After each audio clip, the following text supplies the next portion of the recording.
Il est tout juste 18h30 sur Aloula et c'est le journal. À la une de l'actualité ce soir. L'université Moulay Ali Cherif lance sa 26e session.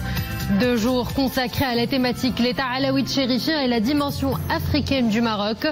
Au programme des conférences animées par des chercheurs et des historiographes.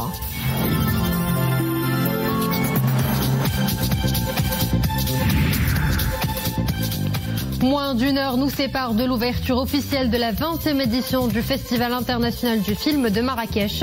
Une édition anniversaire avec 14 longs métrages en lice pour l'Étoile d'Or.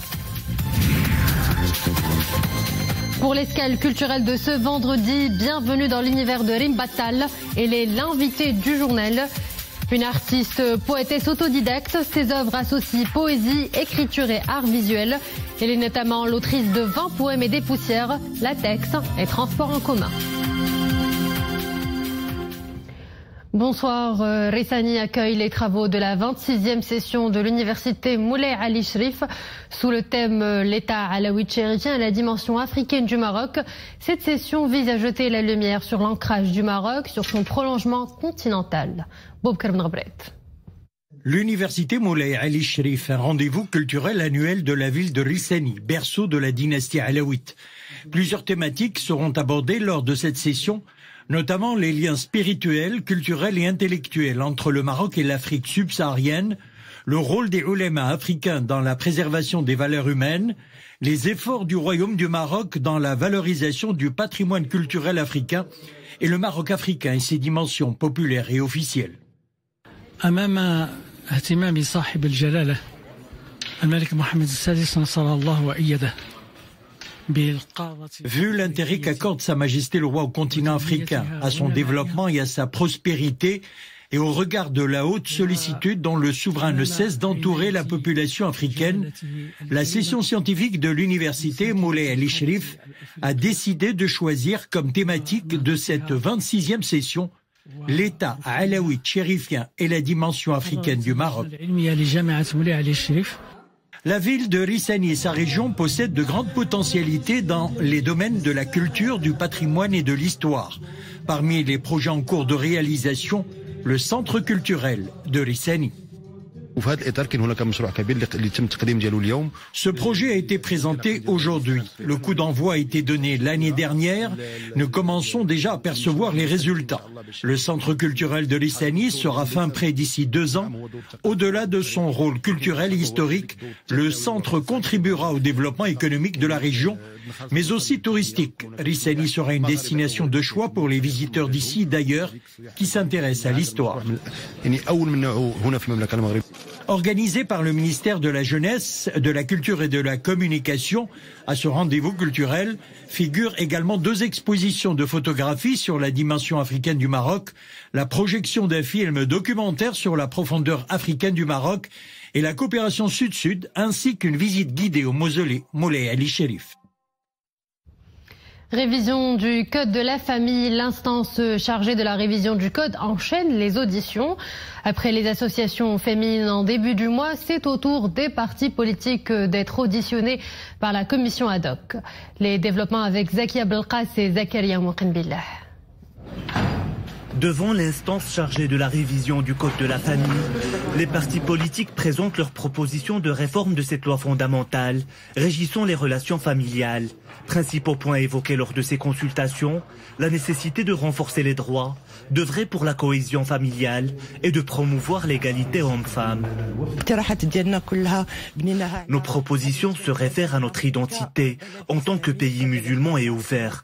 Nous avons pris en considération les conventions internationales que notre pays a signées et également la pensée théologique, notamment dans l'aspect de l'ijtihad, afin de proposer des solutions aux problèmes actuels. Tout cela dans l'optique de maintenir la cohésion de la famille. Adopté en 2004, le dernier code de la famille constitua à l'époque une étape importante dans le processus d'évolution et de consécration des droits. 13 ans après, ce code a montré ses limites et révélé certains dysfonctionnements que le chantier de réforme tentera de corriger. Nous sommes conscients que la société évolue, qu'on a besoin de mettre un certain nombre aussi de propositions permettant à la famille d'être solidaire. Le code de la famille, c'est pas un code de la femme ou de l'homme, c'est un code de la famille. Nous avons émis des propositions dont l'objectif est de renforcer la cohésion de la famille, préserver l'intérêt des enfants et consolider les droits des femmes. Il est nécessaire d'adopter des mesures d'accompagnement pour réussir cette réforme, surtout l'institution de la réconciliation dans le cadre familial, la mise à niveau des tribunaux de la famille et le développement des droits sociaux des femmes. La révision du Code de la famille intervient dans un contexte marqué par les mutations majeures qu'a connues le Maroc au cours des 2 dernières décennies, aussi bien sur le plan juridique et institutionnel qu'en matière d'élaboration des politiques publiques. Une approche plurielle est adoptée avec les différents acteurs concernés afin de réussir ce chantier social important. À l'international, Gaza, où l'armée israélienne s'est retirée hier de l'hôpital Al-Shifa au premier jour d'une trêve entre Israël et le Hamas. Une trêve de 4 jours. Le Hamas et les autres groupes armés du territoire doivent libérer dans la journée 13 femmes et enfants otages, tandis qu'Israël doit libérer 3 fois plus de prisonniers palestiniens détenus en Israël, des femmes et des enfants. La Chine enregistre une hausse des cas de maladies respiratoires, une situation qui inquiète l'Organisation mondiale de la santé. L'OMS a demandé aux autorités chinoises des informations plus détaillées sur le sujet, appelant la population à mieux se protéger. Ces préoccupations interviennent près de 4 ans après l'apparition en Chine d'une mystérieuse pneumonie virale qui allait être à l'origine de la pandémie de Covid-19. C'est dans moins d'1 heure que s'ouvrira officiellement la 20e édition du Festival international du film de Marrakech.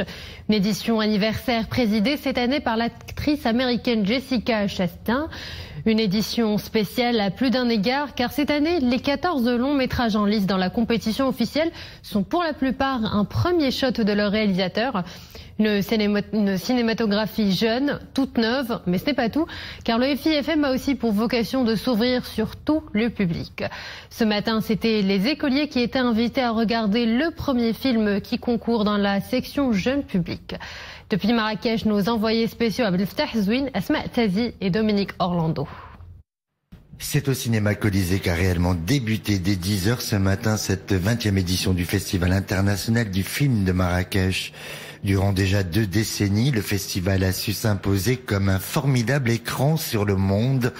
Et les tout premiers à y être conviés, ce sont les plus jeunes, à savoir des dizaines d'écoliers extirpés de leur établissement scolaire et surtout de leur smartphone. C'est la première fois qu'ils vont cette opportunité d'entrer dans un grand cinéma à Marrakech qui est le cinéma Colisée. C'est une belle histoire d'une petite fille avec un hérisson et donc ils ont l'occasion de le regarder et le discuter avec le réalisateur et le comité organisation. Il y en a parmi eux qui ont la première fois de visiter le cinéma. Ils sont joyeux et nous aussi. Avec ce dessin coloré et animé qui convoque l'imaginaire, l'évasion, mais aussi la poésie, les enfants se sont très vite retrouvés comme flottant dans une galaxie toute nouvelle, celle que permet le 7e art au firmament du cinéma. حمس بزاف وزوينه. هذه هي الاولى اللي جيتي في السينما؟ هادشي الاولى ليا. فرحانه بزاف. علاش؟ قولها لي علاش. حينتاش المدرسه قدمت لنا هاد الرحله المدرسيه وانا عجبتني بزاف. كاين فرق كبير بين التلفازه والسينما. تكون كبيره وتيكون فيها المشاهده احسن. انت فرحان جيتي في السينما مع الصديق ديالك؟ فرحان معاهم حجيت معاهم. Le hérisson est reparti plein d'espoir et de confiance. Il lui restait encore tant de choses à découvrir. Le monde est immense pour un petit hérisson. Avec cette toute première séance jeune public qui précédera une douzaine d'autres durant les 9 jours du festival. C'est un peu la vocation du FEFM qui est ici d'emblée mise en lumière.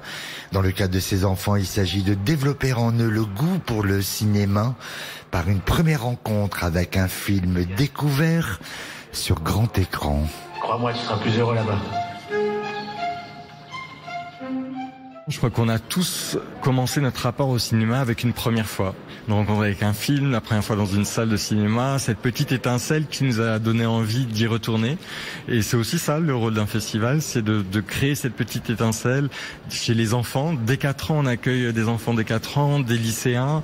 Donc c'est aussi un festival dans lequel on peut venir en famille. Et j'espère qu'à travers ces séances-là, on va créer cette petite étincelle, donner l'envie, le goût du cinéma, le goût de venir écouter des histoires qui nous parviennent des 4 coins du monde à travers cette programmation.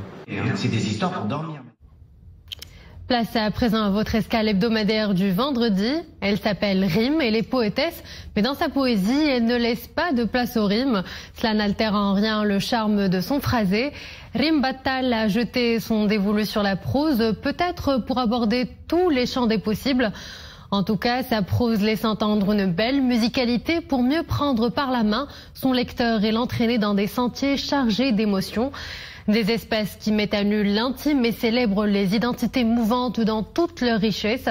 Et pour cela, elle avait même commencé par expérimenter la photographie. Rim Battal a choisi de vivre entre Paris et Marrakech, une manière pour elle de rester attachée à ses racines, tout en s'ouvrant à l'univers poétique qu'offre la langue de Molière avec ses incontournables recueils des grands maîtres de la poésie. Ces 2 derniers recueils qui font parler d'elle en ce moment sont Poem Girl et Mine de rien. Tout de suite, son portrait signé Nisrine Aouzdar et Mohamed Jabri. Dada. Là. Au commencement était le verbe, et le verbe était auprès de l'image, et le verbe était l'image. C'est ainsi que l'on pourrait raconter le récit du parcours de Rim Battal, sa genèse à elle. Au début, c'est l'amour de la photographie qui l'anime passionnément. La discipline est enseignée à l'ISIC, l'Institut supérieur de l'information et de la communication de Rabat.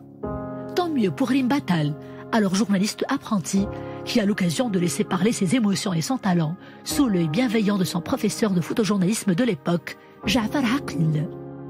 Le chemin semble tout tracé pour celle qui baigne dans l'univers des journaux, des magazines, des objectifs, des expositions, des bouclages et des allers-retours de l'étudiante entre Rabat et Marrakech. Mais Rim Battal fait partie de ces femmes brillantes qui ont le goût du renouveau.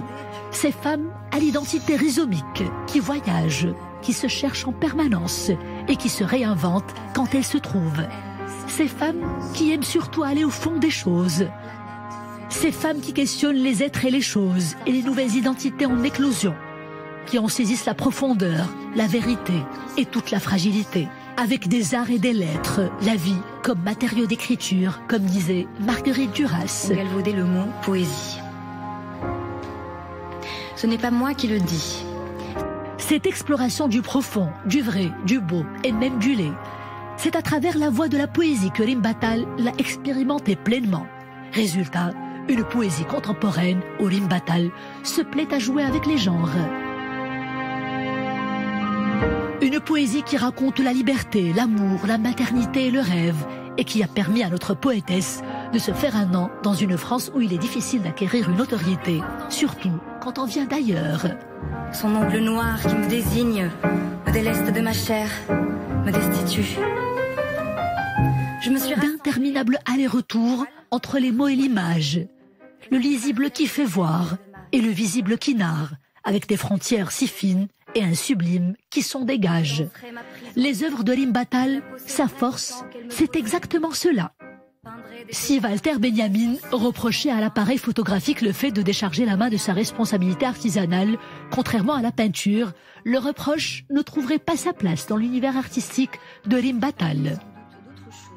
L'artiste photographe et poétesse qui, avec sa plume, raconte la vie avec ses aspects les plus intimes, tout en assumant avec beaucoup de courage. Telle une glorieuse femme des temps modernes, une femme qui porte surtout bien son nom de famille, Battal.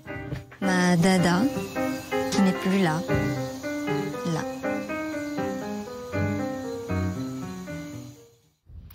Rim Battal est l'invité de l'escale culturelle de ce vendredi, jointe par Skype depuis Paris.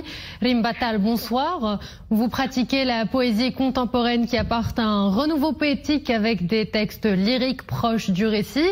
Cela s'illustre dans vos derniers recueils, Pomme Girl et Mine de rien, dans lesquels vous faites la part belle à l'intime. Pourquoi avez-vous fait ce choix ? Alors déjà merci, je suis vraiment très honorée par le reportage que vous avez fait. Je tiens vraiment à vous remercier, c'est très beau. Et bonsoir Oumeima. Alors donc j'ai commencé à écrire de la poésie il y a vraiment très longtemps, depuis toute petite. Et à un moment j'ai décidé de prendre ça au sérieux et de pousser l'exercice jusqu'au bout, jusqu'à l'excellence. Enfin je le dis, j'assume ce mot, il ne faut pas en avoir honte, parce que si on ne vise pas l'excellence, il ne faut pas faire les choses qu'on fait. Donc aujourd'hui, j'ai eu la chance de publier plusieurs ouvrages. J'en suis à mon 7e en France et au Maroc. Le dernier a été publié par Culte Édition à Rabat, donc qui est une maison d'édition marocaine en version bilingue français et arabe. Il s'appelle Pomme Girl et on peut le retrouver en librairie. Donc voilà, c'est un chemin qui est vraiment très long, depuis le journalisme et jusqu'à la poésie, et puis pour finir sur des scènes en France, au Maroc et dans de nombreux pays européens pour l'instant.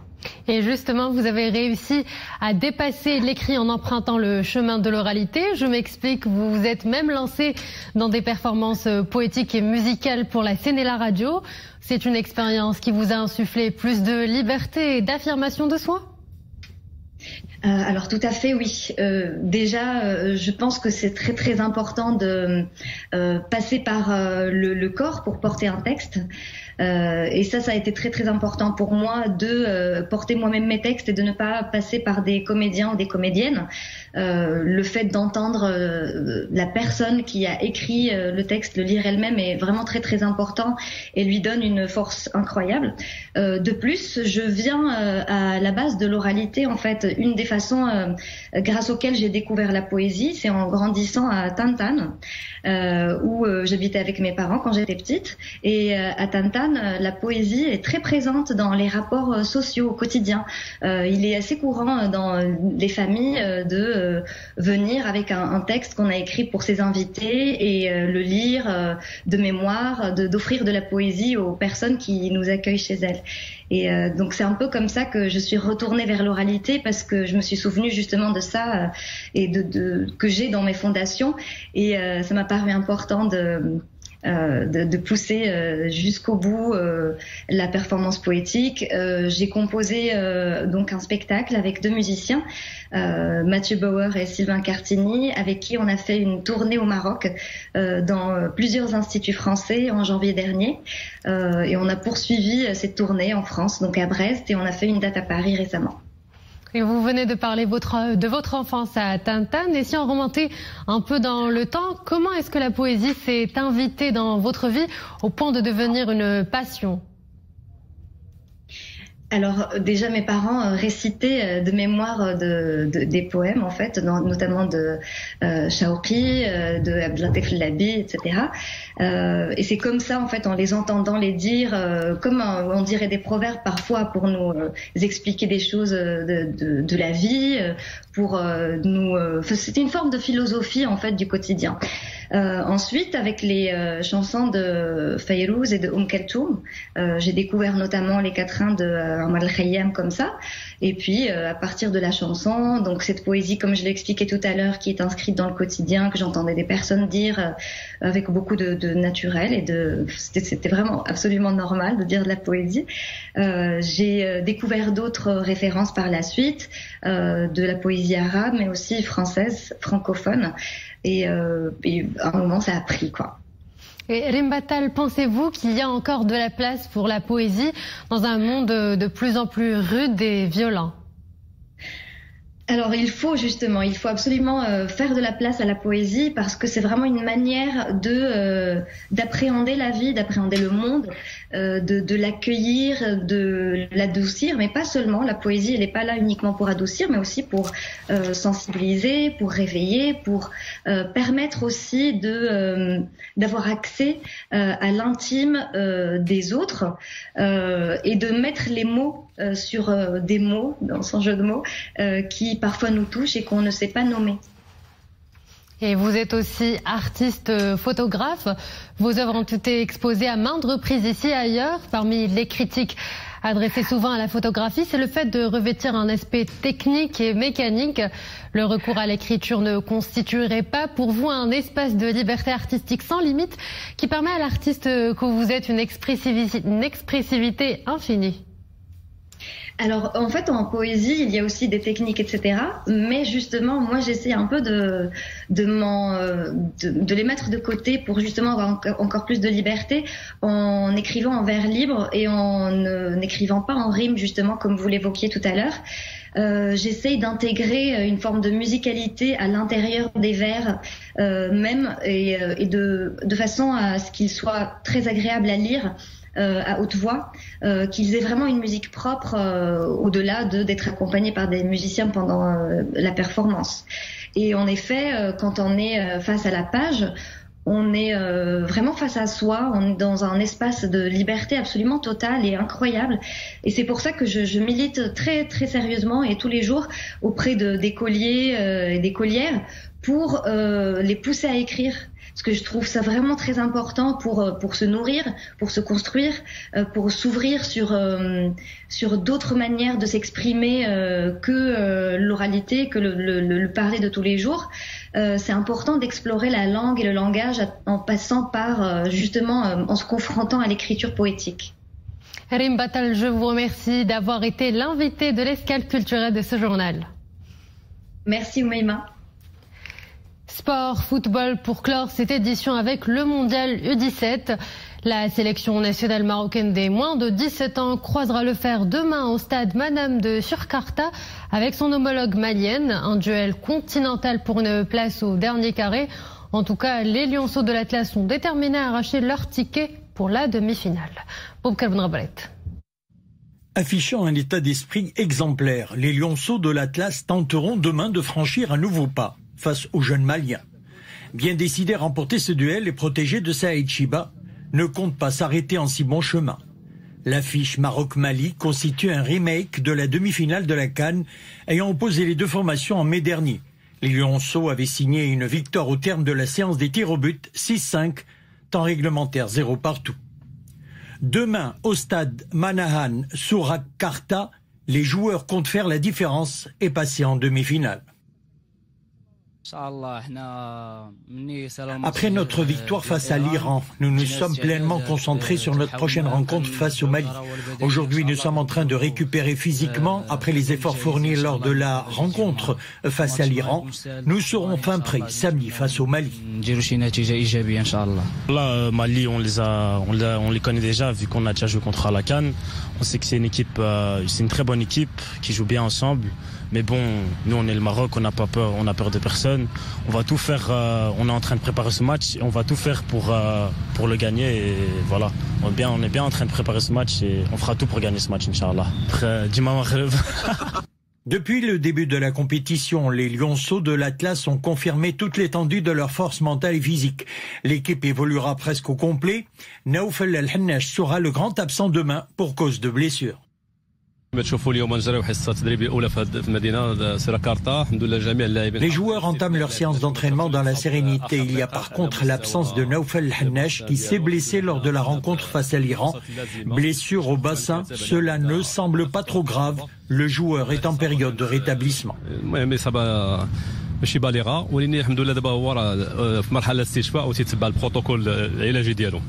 La sélection nationale U17 représente l'avenir du football marocain. Il se veut un vivier de jeunes talents. L'équipe nationale aura l'opportunité de se hisser en demi-finale du mondial et confirmer son excellent parcours. Les Lionceaux de l'Atlas disposent des moyens à même de leur permettre de décrocher le sésame du carré d'As et continuer ainsi d'honorer le football national. Et nous souhaitons bonne chance à nos lionceaux de l'Atlas. Et voilà, nous arrivons à la fin de cette édition. Merci à vous de l'avoir suivi. Excellente suite des programmes sur Al-Oula.